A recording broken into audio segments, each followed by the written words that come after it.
Баршаңызға қайырлы күн, болашақ магистранттар. Бүгін біз информатика пәнінен магистратура тестіне келетін маңызды сұрақтарға тоқталып өтетін боламыз. Бүгінгі тақырып жалпы Python тіліндегі терминдерге қатысты болғандықтан, осы Python тілінде маңызды терминдерді талдайтын боламыз. Менің есімім Ернұр Сәкенұлы, информатика пәні мұғалімі және де магистратура грант иегерімін. Бірінші сұрақтан бастайық. Бірінші сұрақ бізде декоратор дегеніміз не дейді? Декоратор дегеніміз жалпы бізде функцияға қатысты нәрсе болғандықтан осы нәрсені маңызды түрде айтып өтуіміз керек, себебі бұл функциямен жұмыс істеген кезде көмектеседі. Енді циклдың бір түрі делінген, мына жерде циклдың бір түрі деп айтатын болсақ, циклге қатысты бізде басқа да терминдер жұмыс жасайды. Класстың жаңа типі дейді.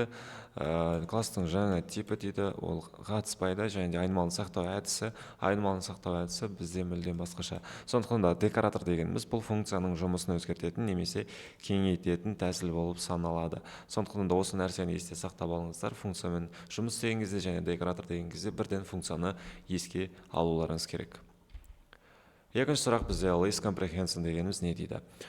Бізде list дегеніміз, яғни мына сөзді қарасаңыздар, ағылшын тілінде тізім деген сөзді береді, және де осы нәрсені еске аласыздар. Және функция параметр деп қарастыра алмаймыз. Айнымалыны жою командасы, яғни біз бұл жерде жою деген бір қатысты сөзді көріп тұрған жоқпыз. Және файлмен жұмыс істеу әдісі дейді. Бұл жерде файлмен жұмыс істеу бізде мүлдем басқаша тәсілде жүзеге асады.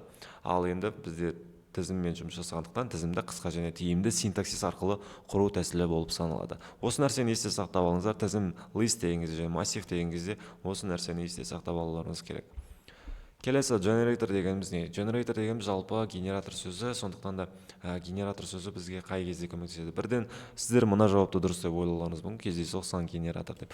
Бірақ та бұл бізде дұрыс жауап нұсқасына жатпайды. Және Python компилятор дегеніміз, Python компиляторында бізде компилятор, ондай компилятор қолданып көрген жоқпыз, сондықтан да бұл дұрыс жауап нұсқасы болмайды. Келесі итерация кезінде элементтерді біртіндеп қайтаратын функция, яғни итерация кезінде, яғни итерация қандай да бір циклмен байланысы болғандықтан, және for циклы, басқа да while циклдері осы арқылы жүзеге асады. Және generator бізде осы элементтерді біртіндеп қайтаратын функция болып саналады. Сондықтан дұрыс жауап осы. Бір уақытта барлық элементтерді сақтайтын массив, бұл мүлдем басқа. Осы нәрсені есте сақтап алыңыздар, жазып алыңыздар, түртіп алыңыздар. Келесі pep8 дегеніміз не дейді? Pep8 дегеніміз бұл жалпы Python сөзінің қысқартылған түрде айтылғаны, және де бұл не дейді? Жауап нұсқаларын қарастырайық. Деректер базасы жүйесі дейді. Деректер базасы жүйесі жалпы оны қарастыра алмаймыз. Python компиляторы, одан кейін Python код жазу стилінің стандарты, және де Python кітапханасы дейді. Pep8 дегеніміз бұл, яғни Python код жазу стилінің стандарты болады. Яғни стандарты, сондықтан да код жазу кезінде осы Pep8-ді қолдансаңыздар болады. Python кітапханасында бізде басқаша тәсілдері бар, яғни импорт деп жазылады, және де одан кейін Python кітапханасының атауы белгіленеді. Компиляторлар басқа да атаулармен белгіленеді, және деректер базасы жүйесі. Бұл жауап нұсқасы болмайды. Сондықтан дұрыс жауап нұсқасы Python код жазу стилінің стандарты болады. Келесі virtual environment, яғни виртуалды орта не үшін қолданылады? Жалпы енді жауап нұсқаларын қарастырайық. Python бағдарламасын компиляциялау үшін, әртүрлі жобаларға тәуелсіз кітапханалар орнату үшін, кодты шифрлау үшін, деректерді сақтау үшін дейді. Бізде virtual environment, виртуалды орта, енді бұл жерде көбінесе кітапханалармен жүзеге асады. Кітапханалар қолданылғандықтан біз виртуалды орта ашылады және құрастырылады. Сол себепті әртүрлі жобаларға тәуелсіз кітапханалар орнату үшін біз virtual environment қолданамыз. Осы жауап нұсқасы дұрыс болады. Ал кодты шифрлау үшін емес, деректерді сақтау үшін емес, Python бағдарламасын компиляциялау үшін емес. Осы нәрселерді есте сақтап алыңыздар, және де магистратура тестінде осы Python тіліне қатысты сұрақтар келеді, және де C++ программа тіліне қатысты сұрақтар келеді, және программалау бойынша сұрақтар келеді. Сондықтан да осындай сұрақтарды есте сақтаңыздар, және де осы сияқты қосымша материалдарды қараңыздар. Менің арнама тіркеліп алыңыздар.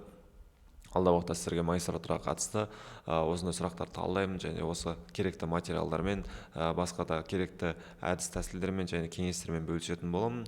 Алдағы уақытта сіздерді осы магистратура тестіне дайындық курсына шақырамын. Ол жерде сіздерге керекті видео сабақтар және де әртүрлі сұрақтарды талдау және де тест сұрақтары бар.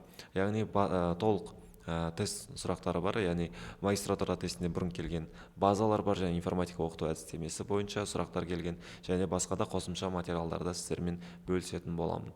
Сондықтан да осы курсқа тіркеліп алыңыздар, алдағы уақытта сіздерге жақсы нәтиже жинауларыңызға көмектеседі. Ал менің басқа да материалдарымды көру үшін мына Instagram және TikTok арнама тіркеліп алыңыздар. Егер де сіздерді курс қызықтыратын болса, осы WhatsApp номерге жазсаңыздар жеткілікті. Арнаға тіркеліп алыңыздар, келесі видео сабақтарды көріп дайын болып отырыңыздар.